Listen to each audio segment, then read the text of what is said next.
cumprimentar os colegas, o Caio, a Sônia, a Edna, e como a gente está aqui no último dia de transição também de governo, né? Eu queria fazer um agradecimento bastante sincero à Ângela e à Paula pela oportunidade de eu estar aqui hoje e outras oportunidades também. Tem sido um momento muito importante, não só para contribuir com os professores, mas também de aprender muito com vocês duas e aprender com os professores aqui da Magista. Eu queria começar contando uma coisa rapidinho. Outro dia eu estive numa cidade do interior para fazer uma palestra e quando eu cheguei já num veículo um pouco de luxo, não era meu, era pagado. E me surpreendi que quando cheguei também era um hotel de extremo luxo.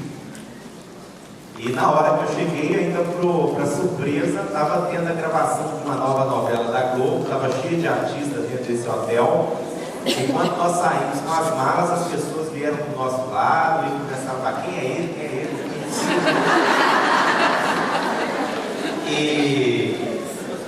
E eu, sinceramente, comecei a ficar um pouco constrangido com a situação, porque eu achei que estava tudo muito elegante. E na minha simplicidade, o rapaz veio pegar a minha mala, eu comentei com a professora do lado, falei assim: gente, mas isso é um absurdo, não precisava disso tudo. Achei realmente que era um gasto desnecessário.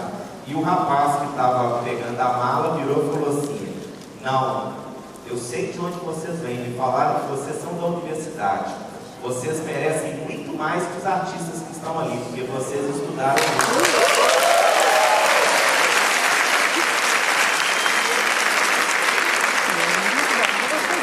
Eu fiquei confortável, estou contando esse caso, porque eu achei que foi de uma sensibilidade enorme desse rapaz, e acho que é a mesma sensibilidade que só uma pessoa, Ângela, que passou tanto tempo na educação básica, tanto tempo numa faculdade de educação, também consegue ter. Eu acho que esse tratamento que vocês dão a gente, que é professor da universidade, e dão aos professores que vêm aqui no evento, é um tratamento de grande sensibilidade.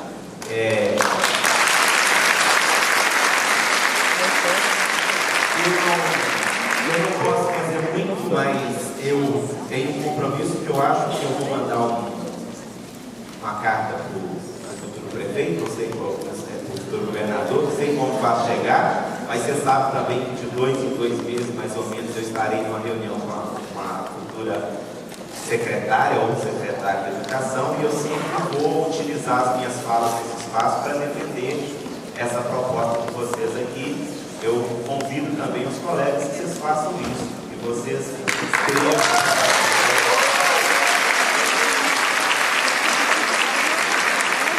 Uma fala de agradecimento. Vamos lá então. Como essa semana eu fiquei aqui vários dias, vou me permitir fazer uma fala bem tranquila, sem muito academicismo.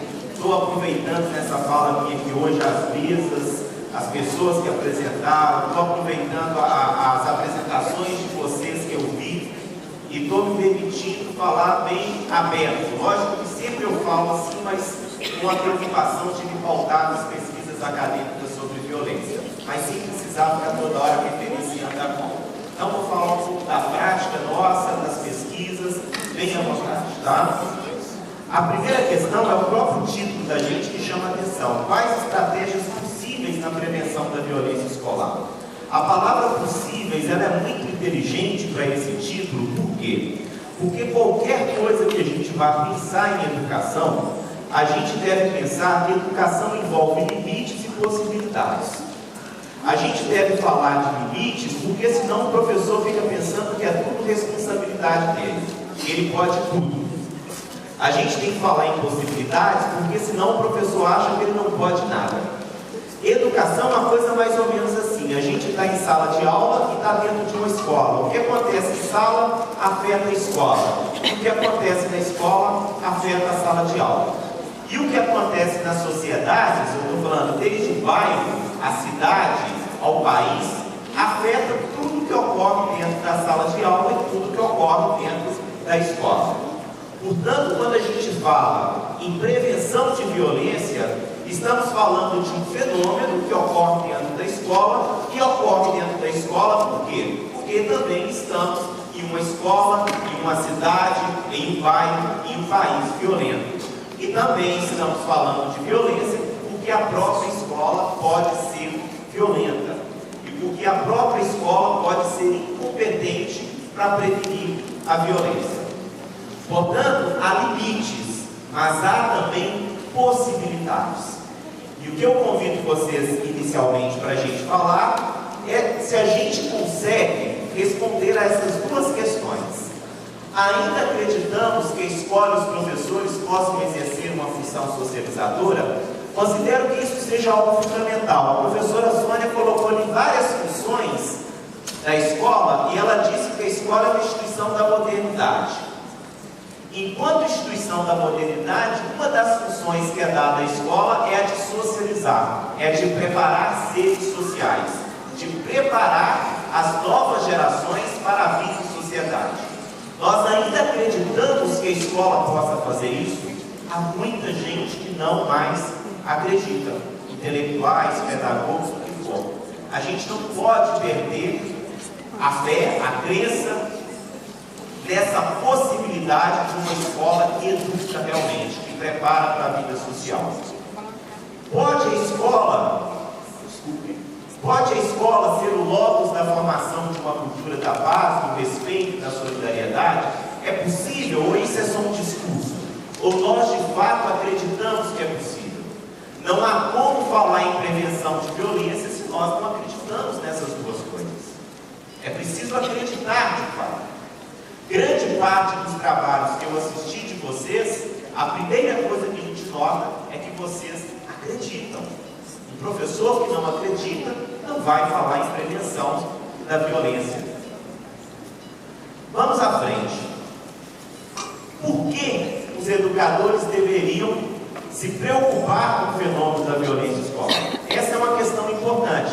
Por que isso merece ser tratado num evento de formação? Eu acho que por diversos motivos.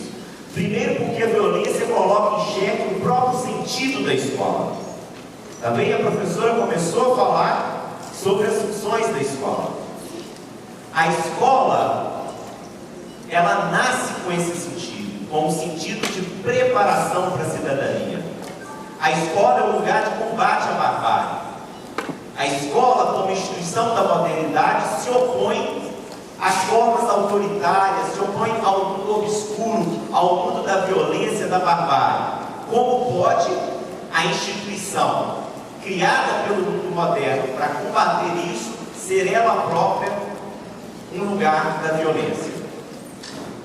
Portanto, é importante a gente pensar que nós temos sim que nos preocupar com a questão da violência, no sentido de proteger essa própria instituição, uma instituição que faz parte de um projeto de mundo moderno, de um mundo diferente, que muita gente já não acredita mais, mas é importante acreditar.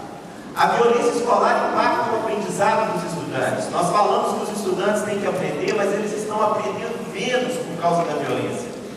Há uma série de estudos que mostram que escolas desorganizadas, com indisciplina, com violência, são escolas que os meninos aprendem menos. O professor quer ensinar e quer que os alunos aprendam, portanto tem que se preocupar com aqueles elementos que dificultam o aprendizado dos estudantes. A violência escolar afeta a docência. Nós nos vemos cada vez mais afetados por episódios de violência. Cada vez menos os jovens querem ser professores e a violência é um elemento fundamental. A violência é capaz de produzir danos irreparáveis ao desenvolvimento dos sujeitos. Eu não vou me delongar aqui, quem fez o mini curso, eu mostrei, por exemplo, o caso de bullying, o que pode fazer com uma criança. Então, são danos irreparáveis para a formação. Mas eu queria também fazer um convite, como acadêmico, a gente fazer uma segunda pergunta. Por que os educadores deveriam desconfiar do fenômeno da violência escolar? Não aderir tão facilmente a todas as questões que são faladas sobre a violência escolar. Em primeiro lugar, porque existem indícios científicos de que haveria uma fabricação da violência escolar. E eu trago aqui o autor, o Eric Debarrier, que é um dos maiores especialistas mundiais e que utiliza justamente isso, o termo fabricação da violência escolar. Vários autores irão concordar que a violência é também fabricada especialmente pela mídia, porque a violência vende. A violência vem de câmara escolar, a violência vem de professor de universidade, que vem da palestra. Então é preciso a gente ser crítico, não é negar a violência, mas é saber exatamente o quanto de violência, onde de violência, contra quem é violência. Evitar os discursos alarmistas. O discurso alarmista sobre a violência escolar acaba por equilibrar a existência de comportamentos perturbadores triviais. Quem tem acompanhado aí o meu trabalho, eu tenho sempre dito, existe violência na escola, mas também existem comportamentos menos graves, mais triviais, que merecem a mesma atenção e que têm impacto tão grave. É o caso dos comportamentos de indisciplina, que também tem um impacto enorme sobre a saúde do professor, que também tem um impacto enorme sobre o aprendizado. O discurso alarmista sobre a violência contribui para a construção de uma imagem negativa da juventude, e em especial da juventude pobre. A ideia de que a juventude é violenta deve ser combatida.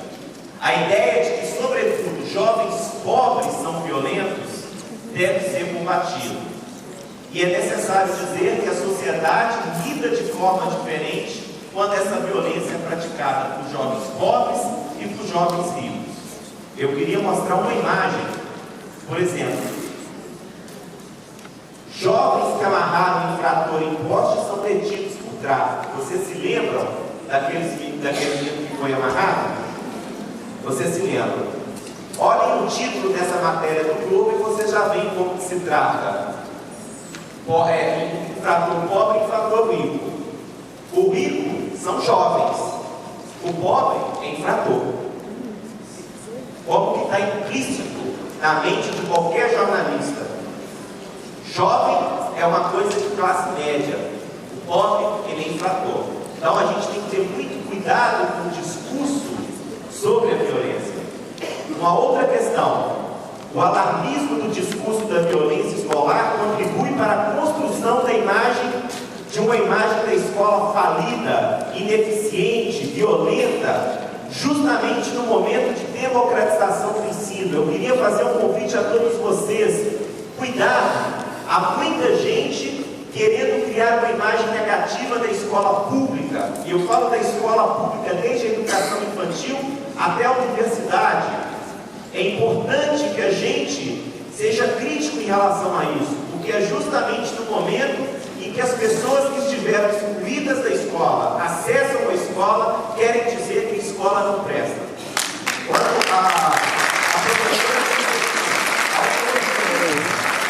Há um movimento de muitos setores dizendo: para que levar os filhos para a escola? As pessoas se incomodam muito com a presença de certas pessoas em locais aos quais elas não tinham acesso. Aí então há uma desqualificação de tudo que é público. Estão querendo fazer isso com a universidade também agora. A universidade é o único bem público que todos os ricos desejam nesse país. Todos. E agora estão querendo dizer que a universidade está cheia de pobre, cheia de negro, que está formando um profissional desqualificado.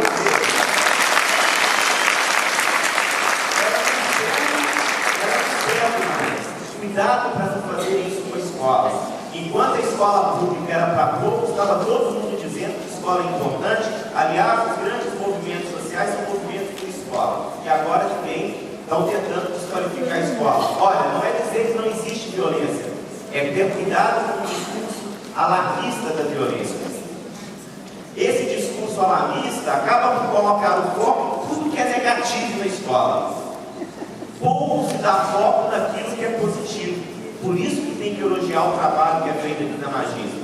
Porque nós estamos deslocando, nós conseguimos falar de violência escolar, mas mostrando aquilo que vocês têm feito para prevenir a violência escolar. Mostrando que a escola pública pode, que vocês podem, que vocês fazem.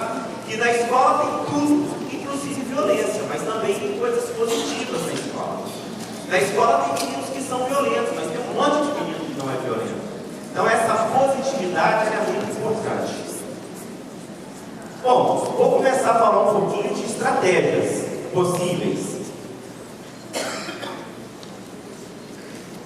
3 minicursos, agora fica 14. Um pouquinho das estratégias possíveis. Eu penso que quando a gente fala em estratégias possíveis, elas não são qualquer estratégias. O professor é um profissional da educação, formado, capacitado, e, portanto, as estratégias possíveis, elas vêm de 2 lugares. Ela vem do conhecimento teórico, científico e técnico. Por exemplo, a nossa importância de ter um advogado hoje para falar com a gente, às vezes tem um promotor, às vezes vem alguém da saúde, é a busca de informações que são técnicas, podem ser pedagógicas também. Isso é altamente relevante. O conhecimento teórico orientando a busca de estratégias. Mas as estratégias são também do conhecimento prático, da experiência que a gente constrói de tanto lidar com o fenômeno. À medida que vamos nos tornando professores mais experientes, vamos aprendendo a lidar com as coisas. Olha, nada garante que um bom teórico será um bom professor. Como diz, vou citar aqui, eu já sei que o Valdir citou muito o Hélio Durkheim, mas como diz o Hélio Durkheim, só um louco daria uma classe para o Rousseau. Entender de pedagogia não significa que saberá educar, mas também só um louco daria uma classe para o prático, que é só prática. O educador é um intelectual e a prática deve ser orientada pela teoria, pelo conhecimento científico. Agora, não desvalorizem a prática. Isso que vocês estão fazendo aí é um aprendizado. E um aprendizado muito mais qualificado, porque além da prática de vocês estão vendo as práticas dos outros. Eu anotei aí um monte de coisa para levar para a escola que às vezes eu vou. Essa prática é importante. Bom, vou falar aqui de algumas estratégias que eu considero que são possíveis. A primeira estratégia é como que a gente pode desenvolver na escola uma forma de os professores acreditarem na capacidade de transformação das pessoas. Educar é transformar o outro. Professores que não acreditam que podem transformar o outro, eles não previnem nada. A prevenção mais eficaz se dá pela transformação das pessoas em boas pessoas. Isso não é ser piegas, não. Nós queremos pessoas boas. Já viu esse discurso que as pessoas falam assim, todo mundo é igual? Me desculpe, se vocês ensinam isso para filhos de vocês, eu não ensino para mim.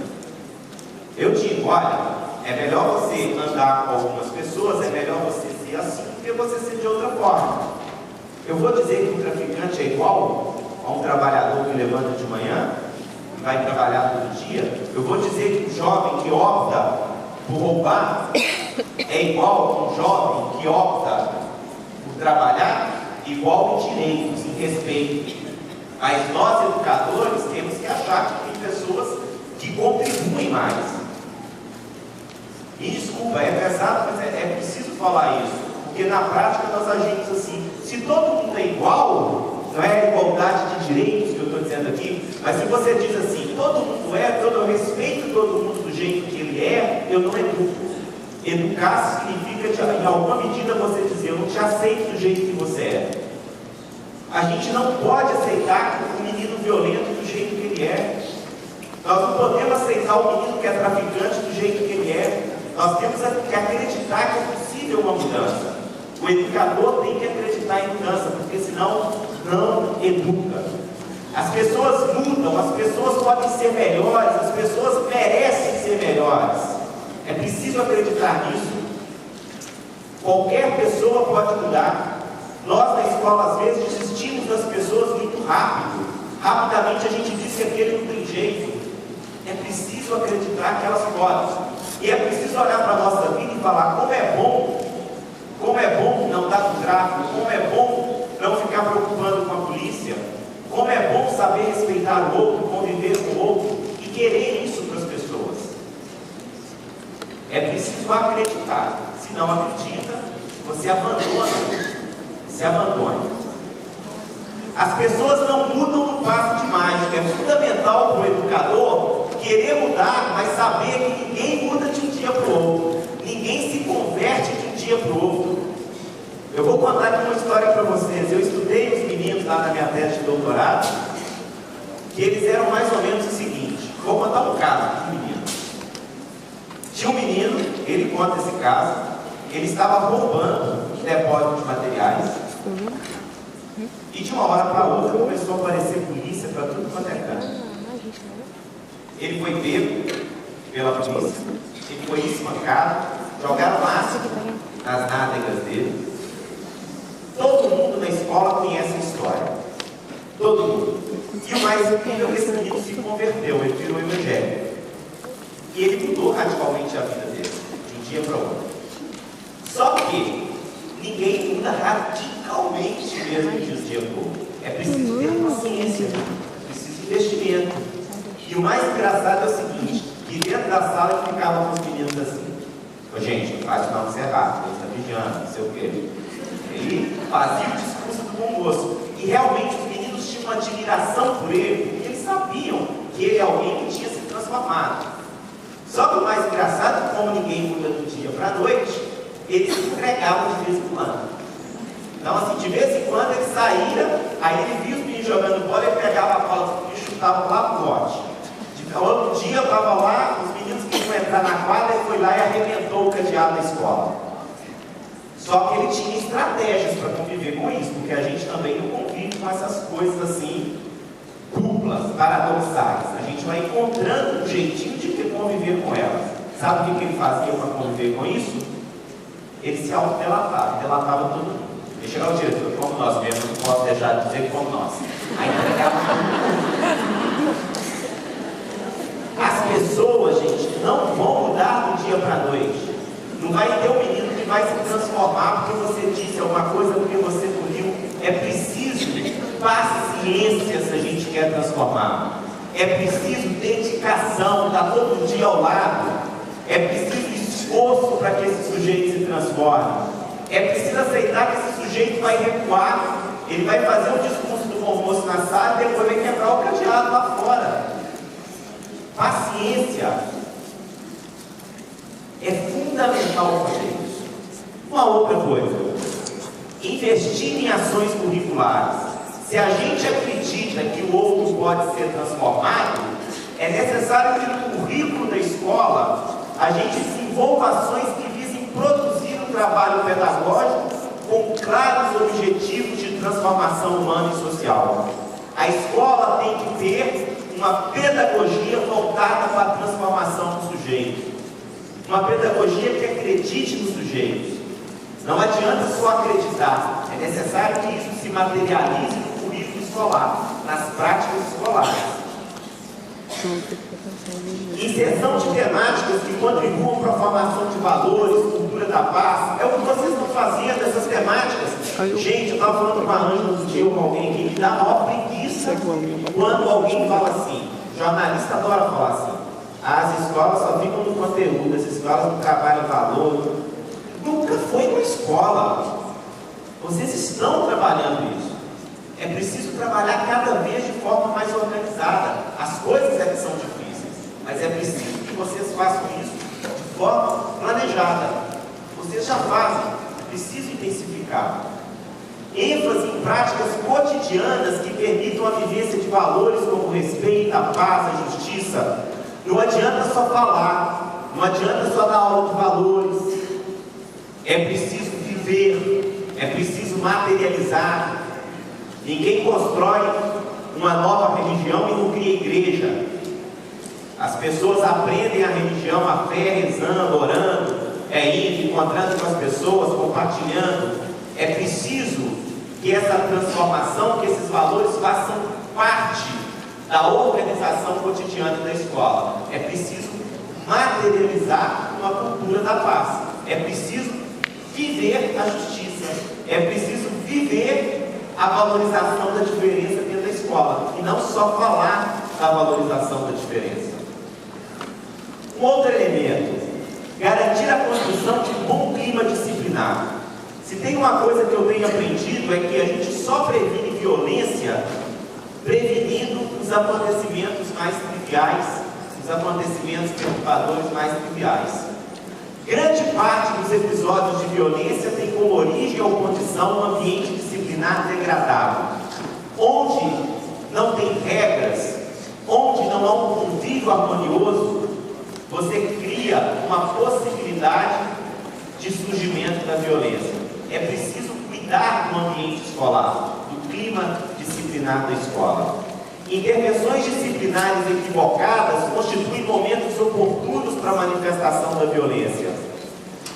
Quem fez o minicurso, eu mostrei lá como que um professor intervir numa situação acaba por agravar e por facilitar que a violência apareça. Basta uma intervenção mal feita. O que era simples se torna uma violência. Ajuda a criar uma imagem positiva na escola. A escola que tem regras, ela tem uma imagem. E onde se tem uma imagem positiva, a gente respeita.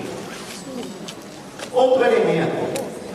Estimular o envolvimento e a participação dos pais nas questões escolares. Instituir práticas regulares de comunicação com os pais, no intuito de possibilitar o diálogo e o controle sobre a vida escolar dos filhos. Esse discurso que a gente tem sobre o envolvimento com os pais não pode ser só um discurso. É preciso acreditar que, de fato, o envolvimento dos pais é importante. E tem que se criar estratégias para isso. Eu acho que é importante, mas como que eu faço para o pai se relacionar com a escola? Adotar uma atitude de parceria e acolhimento e não de culpabilização. Eu tenho que culpar os pais, eu tenho que chamar os pais para me ajudar.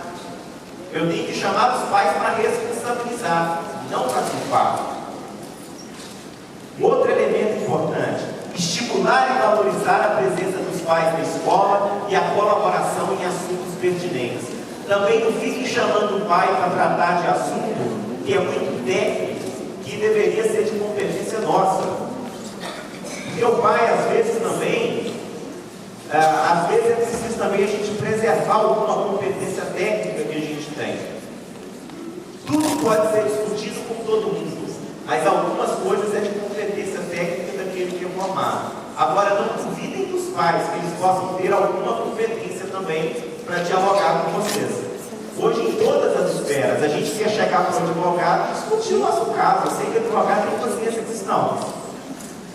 A gente quer chegar para o médico e quer discutir o nosso caso. O pai também hoje quer discutir o caso do filho. E o pai lê, tem revistas especializadas, tem programas de televisão sobre pedagogia. Mas também a gente não pode abrir mão. Eu falo muito para as minhas alunas da pedagogia, porque às vezes elas vão dar aula na escola particular e o pai que está na escola particular, lá em Ouro Preto, ele é pedagogo, ele é engenheiro, é professor da universidade, a maioria. E aí elas tremem numa reunião com os pais, porque o pai é doutor, formado no exterior.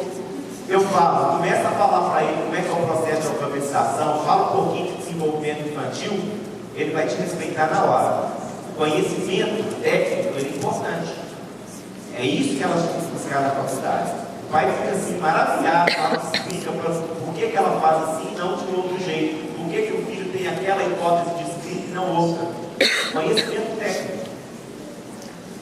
Agora, se vocês não acreditam que o pai é importante, não adianta você chamar o pai. É preciso acreditar. Muitos de nós achamos o seguinte: mas esses meninos nem ligam para os pais deles. Os pais deles nem dão atenção, são omissos. Os sociólogos têm dito que há um mito da demissão parental. Que os professores tendem a achar que os pais não se importam com seus filhos. Isso é um mito. Todo mundo, toda criança se importa com seu pai. Olha, até as crianças que estão no crime levam o pai em consideração. Eu sempre conto uma história. Um dia eu presenciei uma coisa que eu não gostaria de ter presenciado e eu tive que dar depoimento na Polícia Civil. E eu cheguei, tinha um rapaz sentado ao meu lado, eu estava mais ou menos bem vestido. O rapaz começou a conversar comigo. A primeira pergunta que ele me fez foi o seguinte: você matou quem? Eu falei: por que você acha que eu matei alguém? Ele falou: não, você tem cara de ladrão.